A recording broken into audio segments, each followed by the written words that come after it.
We need to be orbiting our teams, ensuring that they're staying together, ensuring that the chemistry is there. You're ensuring they don't need help or backup. You're not micromanaging. You're creating an environment where they feel psychologically safe to do their work. That's where innovation comes from. Welcome to the Marketing Boost Solutions Podcast. Join host Marco Torres, co-founder of MarketingBoost.com, along with expert guests as they deliver incredible, proven solutions to your marketing challenges in each power-packed episode. Get ready to be blown away with game-changing lessons for your business. Welcome back to another episode of the Marketing Boost Solutions Show. Today, we've got a great leadership show for you here. We're going to be talking to a guy who is passionate about what he's done for the past 21 years of his professional career in the military and the corporate world. He's been blessed to have all kinds of spectacular examples of leadership we'll be talking about today and sharing with you. So welcome to the show, Stephen Morris. Stephen, say hello. Hey, what's going on, brother? It is an honor to be here. I'm so excited. Let's go. Let's go, right? So, man, it's not often I get to, thank you for your service in the military as we approach Memorial Day here. Not sure when this show will go published live, but probably around that time. So, again, thank you for your service. And tell us about, let's start with how you got here. What made you go into the military? How long were you in? And how did you end up in the leadership coaching world? Yeah, man. So, it's funny. I tell people I knew I was going to be a soldier since I was 6 years old, 5, 6 years old. And it was never a question in my mind that was the path I was going to go. I wasn't sure if I wanted like Marine Corps, Army, or Air Force, Navy. I wasn't sure what branch, but I knew I was going to serve in some form or another. And so fast forward to 18, I turned 18 March 2001, and I joined August 17th, 2001, right before September 11th. And I spent the next 16 years serving, traveling, deploying to combat, non-combat deployments all over the world, Iraq, Afghanistan, all over Middle East, Africa, Asia, Europe. Lived in Europe for 5 years. It was great.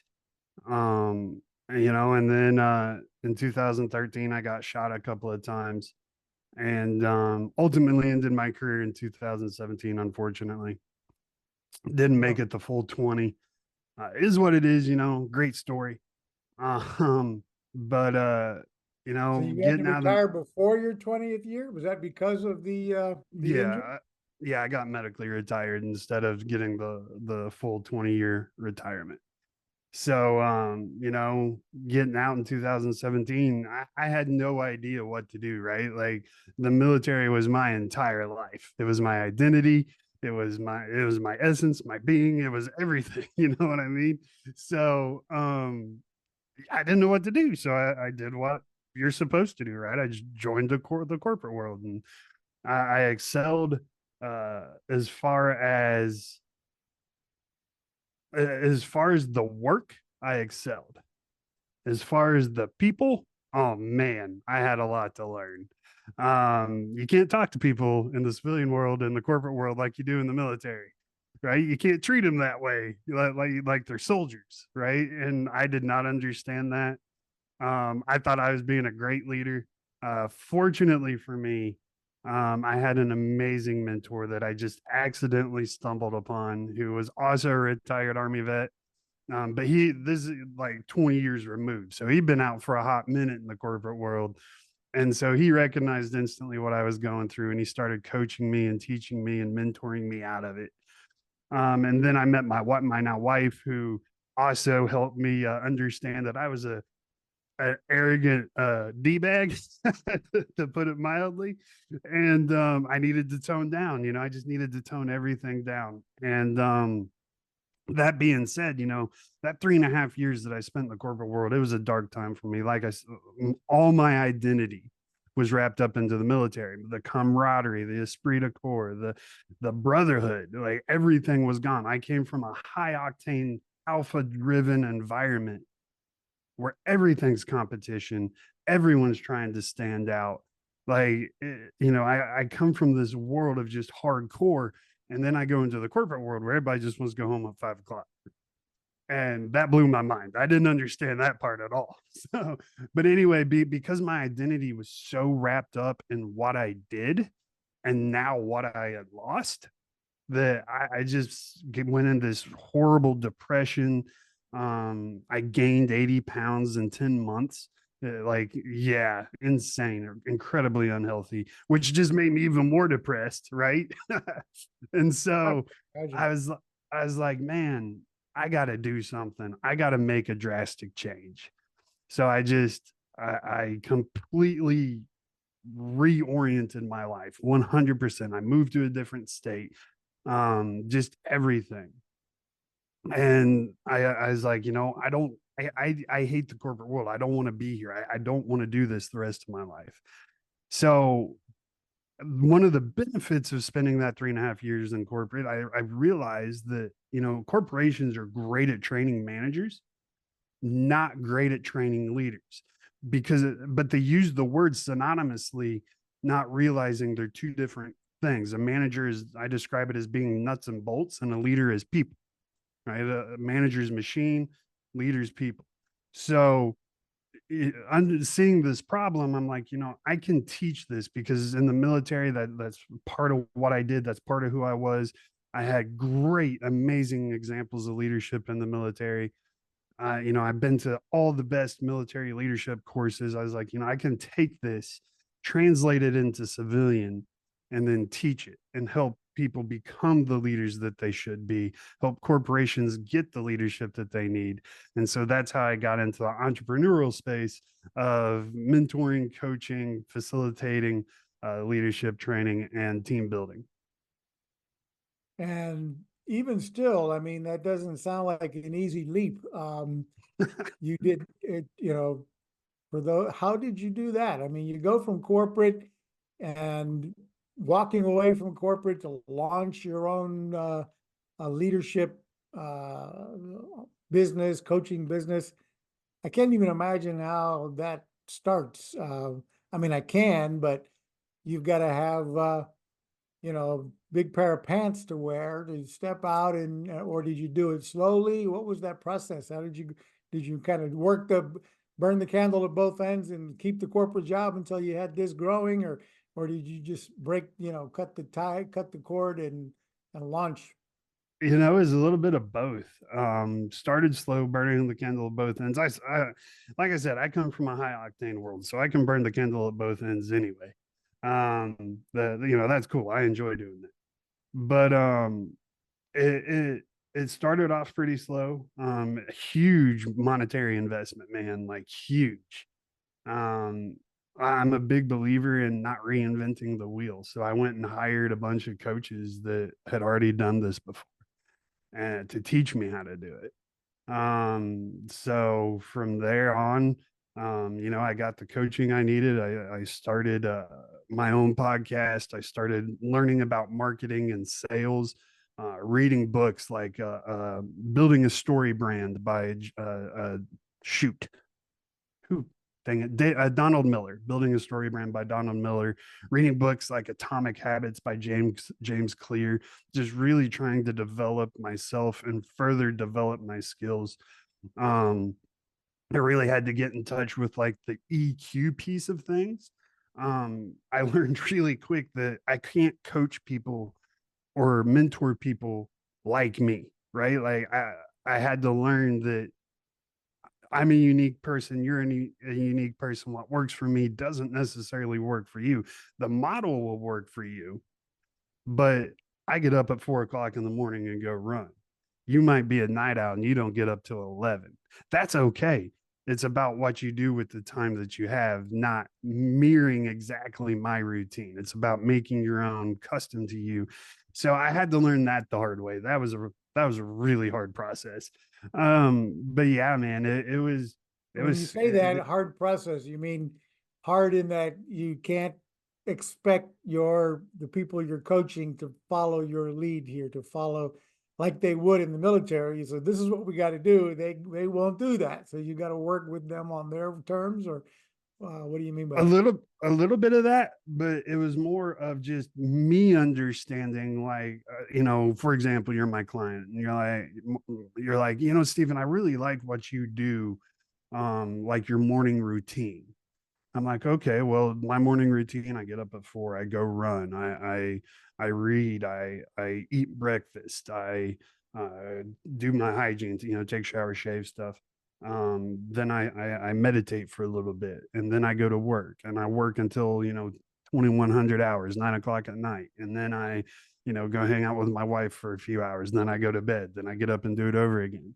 I can't teach on what I do. I have to understand you and then teach based off of you, because my routine isn't going to work for most people.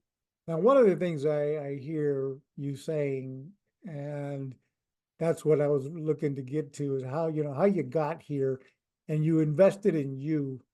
Mm-hmm. So, not only did you have your years of military background and then, what was it, 17 years in the military? What rank did you get to in the military? A sergeant first class. I was a non-commissioned officer. Awesome. And then you got into the corporate world for 3.5 years and decided you want out of that. But so you invested in yourself, Mm-hmm. learning, reading, hiring mentors and coaches, uh, in order to prepare yourself to support, be able to serve others. And in that process, you launched your coaching business. And one of the next lessons was, okay, realizing people aren't not going to do it your way, but you still have to lead and coach them. Right. Yeah. I mean, and that's a great point, man. I love that point, because far too often we feel so selfish to invest in ourselves. And I'll be honest with you, bro. I've spent close to 100 grand uh, just on coaching alone, right? That's a lot of money in a year, right? And so, yeah, it was crazy. It was a crazy time. And, I didn't have it. So I had to borrow it. I had to go in debt for it. That's even scarier, right? Right. But I knew I needed it. I knew I needed to invest in myself.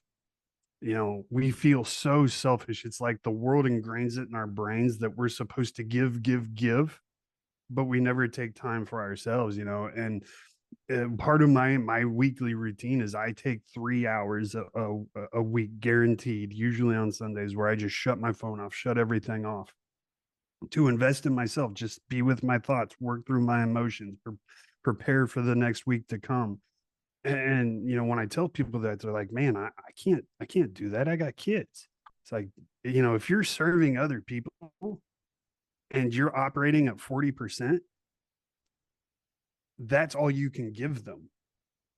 You got to take the time to get yourself as close to 100%. So the people you're serving, you can give them 100%. You got to invest in you. I love that point, Marco. I'm sorry to harp on it, but that's such a good point. We have to invest ourselves. So if it's hiring a coach, taking time for you, taking that self-care, self-love, mental space, like, you need to be investing in you. No, absolutely. And I mean, I've been investing in myself for years. I mean, I go back to, in my case, when I was 9 years old and my dad, there was never any handouts in my household. There was no allowance weekly. And so, I wanted a bicycle. I wanted a Schwinn bike back then. And he's like, well, you can wait for Christmas and you might get lucky. Santa might bring it, or you can wait for your birthday and you might get it for your birthday, or you can go earn the money and buy it yourself and enjoy it even more. And I didn't know how to earn money, so he talked me into getting a paper route, walked me through it, showed me it was, and he's got me into reading books. I mean, in those days we had to go door to door and sell the subscriptions, and then I had to go door to door to collect the money, and I had to deliver the papers every morning at 5 a.m. and so on. But it was back then, very early, reading How to Win Friends and Influence People and Napoleon Hill. I was reading, Zig Ziglar sales books because I didn't know how to knock on doors and sell. So my dad handed me the Zig Ziglar series, and he's like, take it serious if you're going to be successful. And who was I to at 10? But by age 12, I'd built the biggest paper route and featured on the front page of the paper for having built the biggest route they'd ever seen. So that was I pretty cool. love that. I love that, because so you said that started when you were 11, 9, and by 9. 12, By 12, I Okay. was featured on the front page of the paper. So when I was 11 years old, I was getting picked on at school because I had Walmart shoes. I didn't have Nikes or Reeboks. And so I was getting, it was merciless. And so I went home and I told my dad, I was like, Dad, I need a pair of Nikes because I'm getting picked on. And he's like, okay, let's go to the store. So we went to Finish Line or Foot Locker, whatever it was back then. I don't remember. And he looked at the pair of shoes I wanted, and it was like $100. And he laughed. And then we turned around and walked out of the store without the shoes. And he didn't say anything. And then he drove me to my uncle's farm and told my uncle I needed a job. Got me a job working with my uncle slopping hog stalls. And I don't know if you are familiar, but that is not fun. I And can only imagine. Never done that. so here I am, 11 years old, slopping hog stalls for money. And I'll tell you what, that was the greatest lesson my dad ever taught me in my life, because I have worked every day since I was 11 years old. There you go. Because I was like, yo, I can have my own. And my parents, they didn't tell me what to do. I mean, they helped me learn how to manage it, but they didn't tell me what to do with my money. It was my money. I earned it. And so if I wanted to go buy a $200 pair of sunglasses, which I did, I could do that. I was allowed. And man, that was such a good lesson. And so, you're like me, you got a great dad. Yeah, exactly. Thank you. So, speaking of your leadership here, I was just listening to a podcast yesterday. Lewis, I forget his last name, but he was interviewing Robin Sharma. And I don't know if you're familiar with the writings and the books of Robin Sharma, but one of the things that I loved about him was he talked on this show about the 4 interior empires that we need to build, and you may do it in a different format, but the idea of what I loved about his book that he's recently launched is the you've got to work on your 4 different personal empires. In that personal growth you can, and one of the key takeaways I had from that was, from that show, listening to that podcast yesterday, was he said the winners are, the one who serves the most in life wins. The one who serves others the most in life wins. And Stephen, it appears to me that that's what you do today. You serve others in training, leadership. So let's get more into that. Tell us more about your leadership, training, and what you do for how you help entrepreneurs today develop Yeah. the leadership So, versus I mean, yeah. management, as you point out. Yeah. So for, yeah, Robin, I'm not even going to try to be on that level. But I take a little bit of a different approach, right? So, first of all, like Robin, I totally believe in servant leadership. That is what you should be striving for every single day, is that charismatic a little bit, but servant leadership. And the reason it's so important is when we put our people first, when we're always people focused, then that is going to automatically drive them to try to do, they want to serve you equally, right? So what I teach is what I call the 3 C's of leadership: community, consistency, and clarity. And the whole idea behind it is, when you start to focus on building an intentional community amongst your team or your people as a leader, you are going to be what's the word, synergizing everybody's emotions, everybody's actions, everybody's focus within that community. So you are automatically focusing on their best interests. You're focusing on their development. You're focusing on their work ethic. You're focusing on all these areas that need to help them. At the same time, you're having to lead by example. So it's also improving you at the exact same time. These 3 C's, one more time. Can you repeat that? Yeah, absolutely. Community, consistency, and clarity. All right, God, taking notes here. Gotcha. So yeah, so we're gonna focus on community, and one of my favorite stories I love to tell is a story that I was doing some training out in LA one time many years ago with the LA SWAT team. And the hostage negotiator for the LA SWAT team was telling me this story as one of his first hostage negotiations back in the 90s. And it lasted for 17 freaking hours, man. 17 hours of these guys, this team being on scene. Like I can't even like, oh, you talk about stress. And then ultimately, literally 17 hours on the dot, it was just, he made the call. Everything was escalating too fast. He deployed the SWAT team to enter, clear, and neutralize. And so the SWAT team goes in, and 3 minutes, so 17 hours and 3 minutes after all this started, they exited with all 6 hostages and the individual that was very mentally ill. He had gotten depressed and then some chemical imbalances, wasn't the normal guy. Like he was actually a pretty good guy up until this point. But they got him out safely. Right. They didn't harm a hair on his head. He got roughed up a little bit probably, but think about the teamwork that goes into that. Right.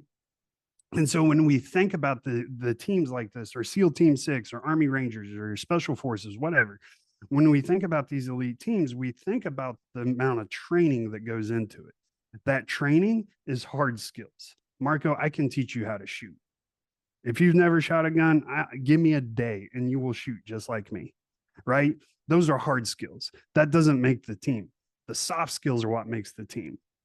So when we focus on building community, we're focusing on all those soft skills. And each, I don't care if you're a marketer or a sales team or a logistics team, whatever.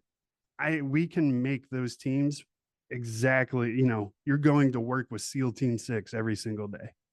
Right. And the first step is that is community. And then do you want me to take a breath there? I can keep going if you want. Oh yeah, keep on going. I love it. I love it. So from there, we're going to focus on consistency. Right. And actually, I digress. I want to tell one more story. It's really short. I compare it to wolves, right? And I'm sure everybody's heard leaders lead from the front. For the most part, like, yeah, that's kind of a true statement, but it misses the mark, I feel.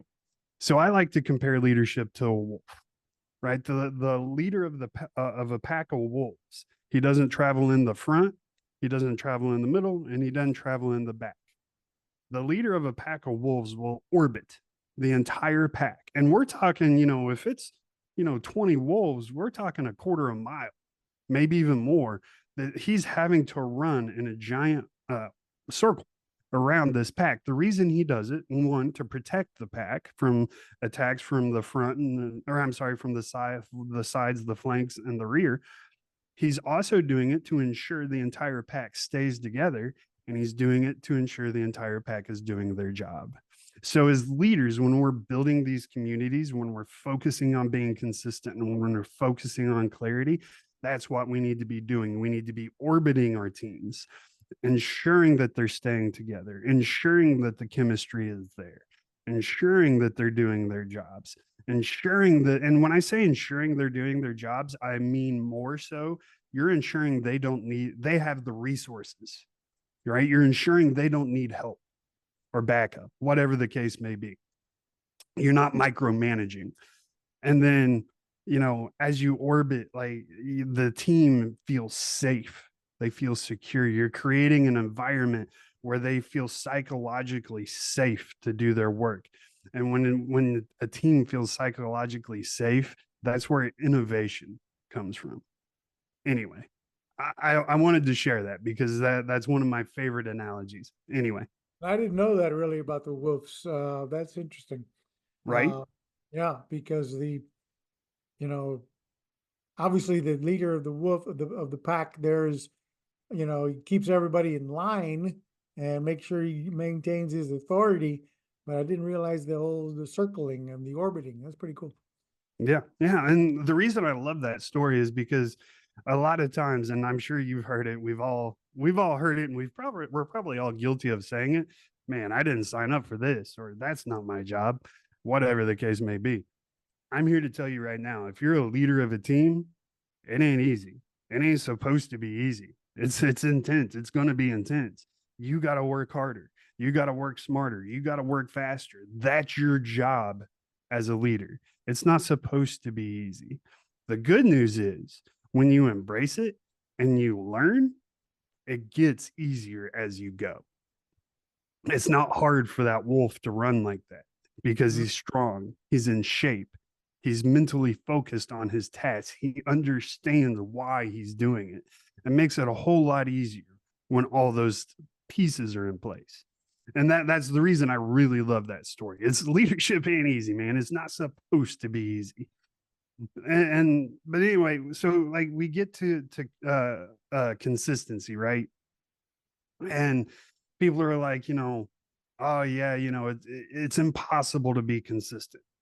And I'm not telling you you have to be a machine. We all have bad days. I have bad days. I show up to work grumpy every once in a while. It's not often, but every once in a while. But you have to be emotionally consistent. You have to make decisions in a consistent manner. You have to show up for your team in a consistent way. Going back to the wolf, it is his actions are always consistent. He has to orbit the pack. He has to ensure their safety. He, like you said, he has to ensure they're in line. That consistency is ultimately what allows the team to do their job with total what's the word? Oh crap. And of course, anonymity. Is that the right word? I think that's the right word. Anyway, it's what allows your team to work and just focus on their work, be completely safe, take risks, step outside of the box, right? And that's ultimately what we're after because it's what drives success for your business. It's what drives revenue. Coke doesn't just sit there and go, oh yeah, we got Coke, we're good. I mean, yeah, sure, Coke can probably never invent or reinvent another product ever again, and they'll be just fine. But the problem is all their competitors are going to keep reinventing. And if they don't keep up, then eventually they're going to fall behind, right? And their revenues are going to start dipping. So even the large corporations, Amazon, Walmart, Coke, all these people are constantly looking for innovation, right? That's how you drive it. And then with clarity, when we communicate before you move to clarity, okay, let's take a moment to hear from our sponsor, Marketing Boost, on the subject of, now that since we're on the subject of community and consistency, let's talk about how you can consistently generate more leads with Marketing Boost. Check it out. We'll be right back in a couple of seconds. It's time to wow, surprise, and impress your clients with the most powerful customer draw card available anywhere. The Marketing Boost Solutions Show is brought to you by Marketing Boost, where you can get valuable travel and restaurant incentives to drive your leads from prospects to paying customers. Now you can offer complimentary hotel stays in over 130 destinations worldwide. Go to marketingboostsolutions.com and try it for free right now. We're back with Stephen here talking about leadership, and he's talking about clarity up next. So take it away, Stephen. Yeah. So when I talk about clarity, we're talking about not just communicating. Yes, clarity and communication, but what are we communicating, right? Are we leading by example? Are our actions communicating to our team clearly how we expect them to operate, right? If I'm demanding integrity from my team, but I myself don't have integrity, how can I be the example for them? How can I expect them to operate in that integral way, right? So we have to be clear in our actions and demonstrate what we want from them. We have to clearly communicate our mission, values, our goals, everything, so that they fully understand. And then the most important piece of clarity is we have to clearly sell them on the purpose. They need to make that purpose of why we're doing this their own. Great example of that. I was deployed in 2008 to southern Iraq, and a unit that I was traveling home with at the end of that deployment were all, man, they had no morale. They were beat to death almost. It was really sad. They didn't look healthy. And on the flight home, their commander got up and told them and showed them what their work did while they were deployed, in that sector. And one of the soldiers looked at me, he's like, dude, that would have been good to know 6 months ago. Right? They were doing all this hard work. They were getting hurt. They were getting killed, and they had no idea why. They weren't bought in. They weren't sold. And so then they were just going through the motions, right? If you want a team to be elite, they have to be fully bought in. And that comes from clearly selling them on the purpose of why they're doing what they're doing. And it doesn't need to be the purpose, the good it's having on the world. It could be, Bob, if you do a great job at your job, which is X, then John is going to be able to excel at his job because you're doing your job well. Right. So that could be what you need to clearly communicate. It doesn't have to be this big, broad vision. Grandiose vision, right? Right. It just needs to be, you're doing this so he can do that, so she can do her thing. And then together, we're going to change the world. And this is how we're going to do it. So that's, or together we're going to support our community of business owners, or together we're going to, right.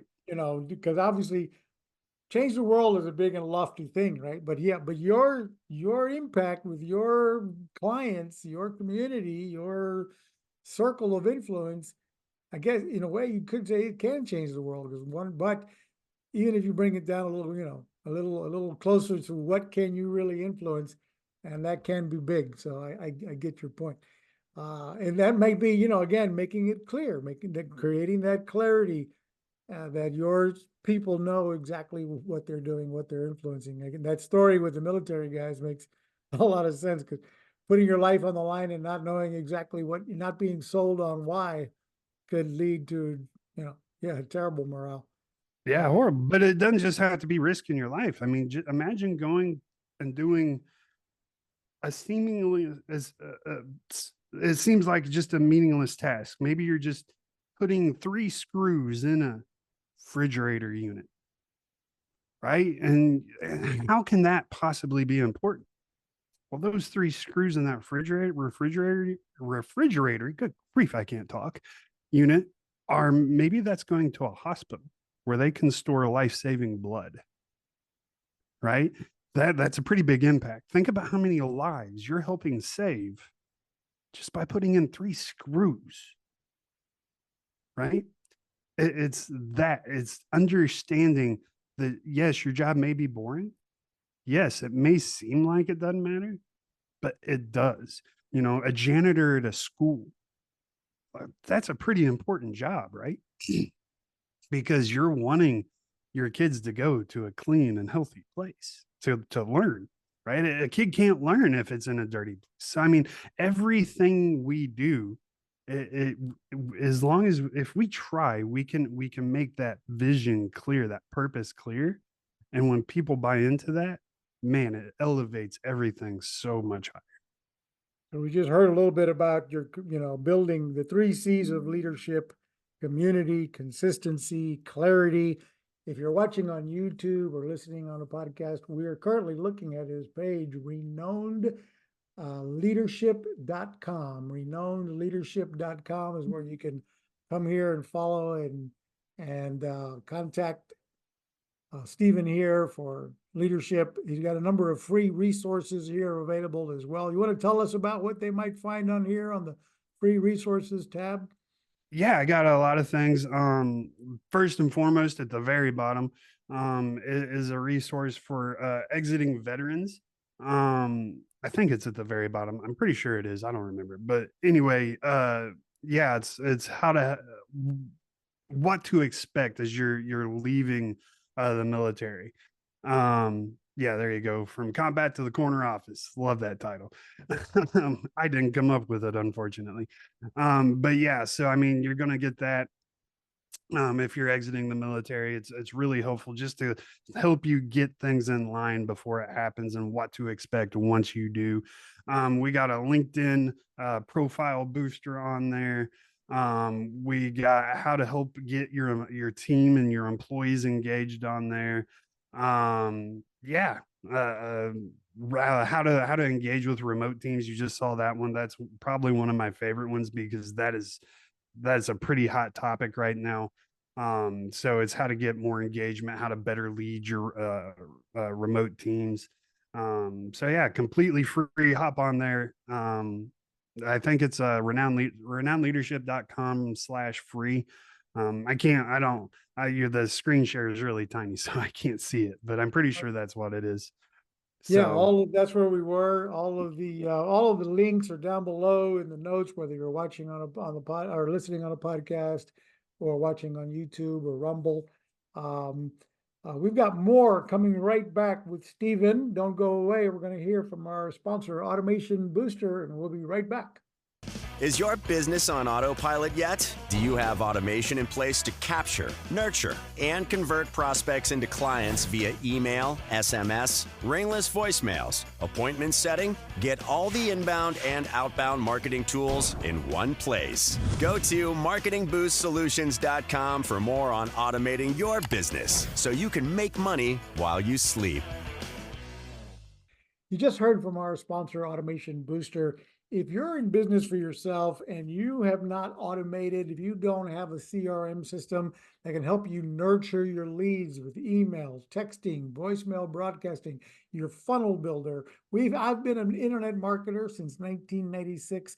I've seen the evolution of the internet. I've never seen in all my years a product as powerful as Automation Booster that includes all of your inbound and outbound marketing tools under one roof for the price that we offer, automationbooster.com. Click the links below for Automation Booster. It's only $97 a month, and it includes everything you need for communicating, building, nurturing, and automating your business. Back to Stephen here. We're talking about leadership and how to have those three C's in leadership and versus management. Building the community and consistency and clarity, purpose. Give us some more insights, please, and wisdom. yeah, definitely. I mean, where you want to go, I can talk about this stuff for days. One of the things, one of the big things. Let me jump in and ask you about, as you said, I think remote team management is something dear to my heart. I've got teams around the world. I've got teams in the Philippines and India. I've got other teams in, Australia and in Colombia. And it's like, as we support and serve our community, talk about a little bit about what you provide in one of your free resources here on managing and leading remote teams. Yeah, definitely. So, I mean, remote work is not a new thing, right? Everybody acts like it's this new novel thing. Remote work has been around for a hot minute. It just became visible because of COVID. The first thing I'll say to the employees, if you work for a company and you went remote during COVID and now all of a sudden they're wanting you back in the office, I would be very careful trying to stand on the legs of I only work remotely now. They cut your check and they decide where you work, unless it's in your contract or whatever. So I mean, and that can't be negotiated. I'm not saying you can't. I'm just saying from a big trend I'm seeing right now, a lot of people are like, oh, I refuse. And that's fine, but it's going to be hard to find work, especially remote only work. and that competition is going to get very fierce. I mean, it's already pretty fierce, and it's just going to keep scaling up. So if you're an employee, be very careful trying to stand on those legs. Um, it's man, that's rough ground. I wouldn't want to be on it. But anyway, from the leadership standpoint, leading a remote team is a very challenging, diverse environment, because you don't get that one-on-one interaction, first of all, or not one-on-one, but that personal interaction. Like, I can see you, Marco, but I can see your facial expressions, I can see your body movement, but I really can't feel your energy, right? I can't feel that vibe that you're putting off right now. You could be totally bored with me right now, wishing I would shut up and go away, and I might not know, right? So I mean, there's no, like, we're missing that And there's no key way, there's no ingredient. easy way to be that wolf Mm-mm. that's circling the wagons here, or that it's orbiting the team. Mm-hmm. It's hard. It's even harder to do that, or if not Uh, impossible. I'm going to get to that in a minute, but I mean, first, the key, my first big key piece of advice is you have to engage intentionally on a daily basis. And my advice is, it doesn't necessarily need to be about work. It could just be a 15-minute, like, end of the day, like, hey, let's hop on and chat. Let me find out how your family's doing, or how your sick mom is doing. Like, or maybe we do need to discuss work, whatever. But you need to have at least that 15 minutes at the beginning of the day or end of the day chat with each team member, so that you're getting that face time, right? When we go into the office, think back of your early marketing days, before you started online marketing, you went into an office, you saw your boss almost every day, Yeah. right? You got FaceTime with him almost every day. With remote work, that doesn't necessarily happen, but it needs to. It still needs to happen. It has to be intentional. So then the next big thing, like you said, it becomes harder to circle your pack, because then it feels very micromanaging. Even if you're just trying to check in and see how something is going, seeing if they need help, it feels like you're micromanaging, because again, it has to be more intentional. The way to avoid this is have group sessions. So rather than Marco and I hopping on a call and being like, hey, Marco, tell me about the project you're working on with Renowned right now. And now all of a sudden it feels like I'm dipping into your soup, right? So instead of doing that, we're going to have a group session where we all hop on a call, or 10 of us hop on a call, and it's like, all right, guys, so tell each other how we're doing, where we're at. And it becomes a group conversation of, I'm telling the team rather than I'm telling the leader. Kind of makes it a little bit more digestible, a lot more, in my opinion. One of my favorite ways to do this is have a virtual lunch together, right? Because then it's like, you can spend 15-20 minutes, however long it takes, just the size of the team obviously dictates how long this takes. But spend 15, 20, 30 minutes of, all right, everybody, fill each other in on where you're at with your work. And then you can spend the last 30, 40 minutes just BSing and getting to know each other and hanging out. And you're virtually eating lunch, yes, but you're still breaking bread together, you're still having that lunch. And those are a couple of the key points that you'll find in that resource. Cool. Well, thank you for that. Man, you've got so much going on and to share. Folks, again, if you're liking the content we're giving you, make sure you give us a comment below that we can see and reply to. Share this with anybody else that you think might be benefiting from how to set up the proper leadership in their organization, how to maybe consider those 3 C's: community, consistency, and clarity of purpose. But before we go, Stephen, give us some more, man. I'm eating all this up. I'm sharing notes. And Yeah, man. I don't want to One quite of let you go just yet. Tell us some more. one of my favorite things to teach is, well, like I said, on that plane ride home, those soldiers, like, they got information they should have got months ago, right? So communicating clearly that piece of information would have been so beneficial to their morale. Part of this is knowing and understanding our goals, right? So on my homepage, you would have saw, below the picture of the lion, there's a little block is called purposeful success. And what I'm teaching is how to master goal setting. And the reason this is so important is because if you don't understand your goals, if you don't understand the company's goals, how can you possibly communicate them to other people? Mm-hmm. So, when you dive into purposeful success, one of the first things I talk about is your purpose and your why. Now, I'm not going to throw shade at Simon Sinek. I absolutely love Simon Sinek. I'll say it again. I absolutely love and mostly agree with Simon Sinek. Where I get separated is it doesn't start with why. You see, purpose and why are two different things. Purpose is internal, why is external. So you have to start with purpose. So if I say, Marco, I need you to do me a favor. I need you to drive my car from Los Angeles, California to New York City, New York. What's the first thing you're going to do? You're going to pull out your phone. You're going to go to Waze or Google Maps. You're going to type in New York City, New York. What's the first question your navigation app is going to ask you? Where are you starting from? Well, I'm starting from here. Where are you going? Well, I'm going there. See, that starting point is your purpose. The end destination is your why.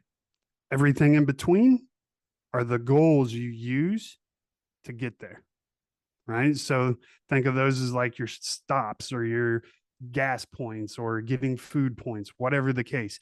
Those are your goals, right? Once we understand our purpose, once we understand our why, and then we can create goals to get us there, that is how then we can go to our team and communicate effectively. Like, hey, we're doing this because this is where we're starting. We're doing this, and this is where we're going.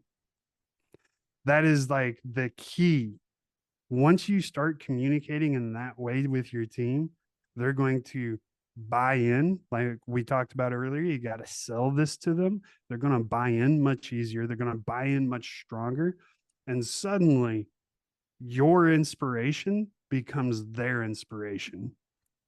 Another big thing I love to talk about is the difference between inspiration and motivation. Are we running out of time? Do I have time for another Oh, quick we're story, good. real Yeah, quick? All right. we're good. So, names have been changed to protect the innocent, but actually, there's no innocent in this story. It's a pretty emotional story, actually. But so, a young lady, we'll call her Belle, lived on a military base. And one of the problems with kids growing up in the military is they're always the new kid at school, right? Because every year their best friend or their friends are either leaving or they're leaving. So every year is just new kids at school. So you always feel like the new kid. So this little girl growing up in the military, she had a best friend. We'll call her V, right? So Belle and V.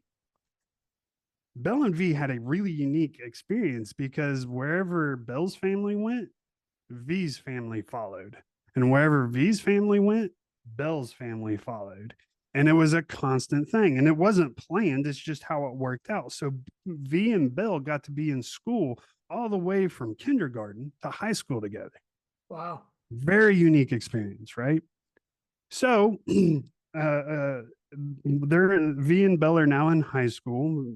Belle's family's getting out of the military, and V's family is staying in for a few more years. But it just so happens the state that Belle is moving to, and it happens to be the state that V's dad is getting stationed in. And so they're only going to be about an hour and a half apart. So they still get to see each other every week, and they still get to spend their summers and spring breaks together. So just like it's always been. So they're super stoked, right? But then one day, Belle comes home from school.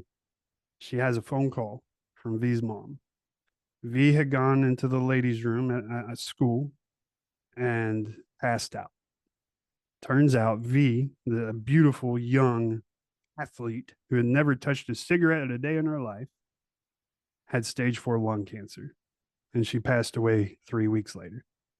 And Belle never got a chance to go say goodbye. It was a heartbreaking, horrible experience for Belle. But something happened inside of Belle's brain. She decided that this was unfair and that this should never happen to someone like V. So she became determined that she was going to cure cancer. So she started looking at how she could make that happen. And she found this thing called the early college, where she could go to college and high school at the same time, graduate high school with a associate's degree, which will set her ahead and get her into a college where she could go into a genetics major, get a PhD, and become a genetic engineer and start researching how to cure cancer. The whole moral of this story is that Belle worked her butt off day and night and is still doing so to this day to achieve this through being sick, through COVID, through all these challenges. She has stayed consistent. That is inspiration, my friends. That is pure inspiration. She was inspired by the loss of her best friend to cure cancer. And she is, I believe fully that one day she is going to make this happen. And in case you haven't figured out, Belle is my daughter. Oh.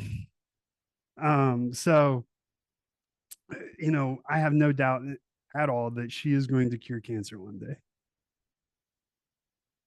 Motivation, on the other hand, if she was just motivated, the first time she got sick, the first time she struggled in a class, the first time it got hard, she would have quit. That's what motivation does. It gets us moving, but as soon as we hit a wall, we stop. Motivation leaves. Inspiration is the key. A lot of times in corporations, we're so focused on we got to motivate our people. You're wrong. Motivation is their job. Your job as the leader, your job as the entity is to inspire.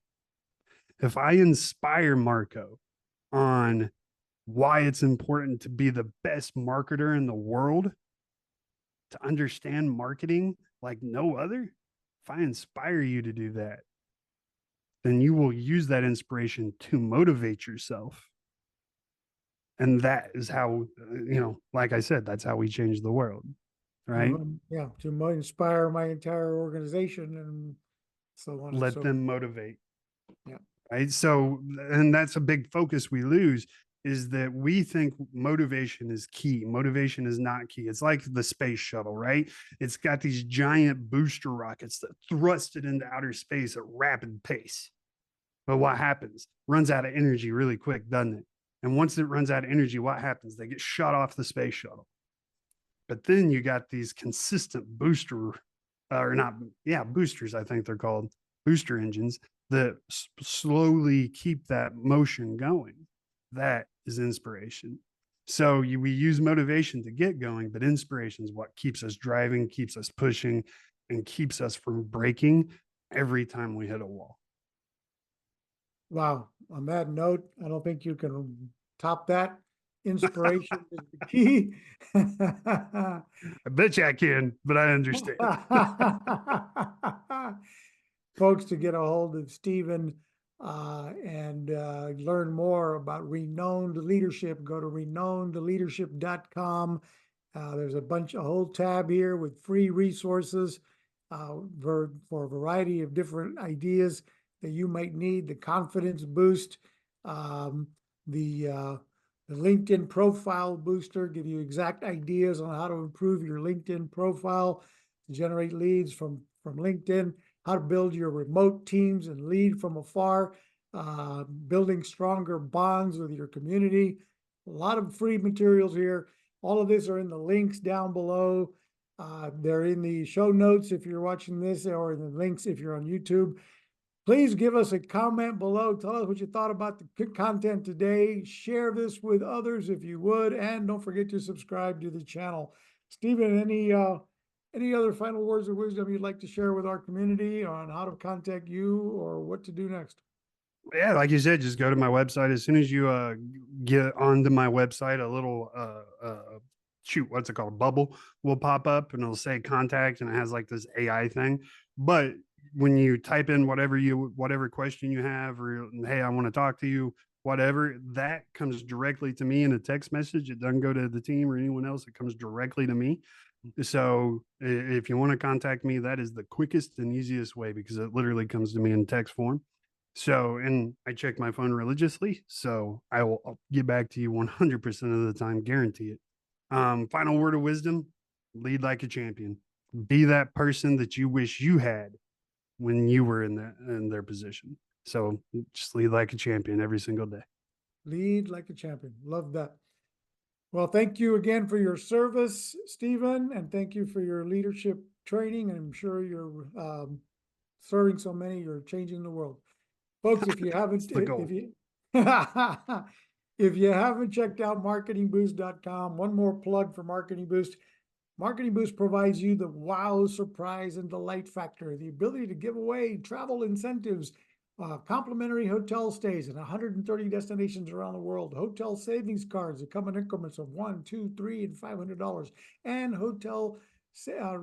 restaurant savings vouchers that you can use to enhance whatever your call to action is, generate more leads, get people to take whatever your call to action is, join you on your live webinars. There's a million ideas.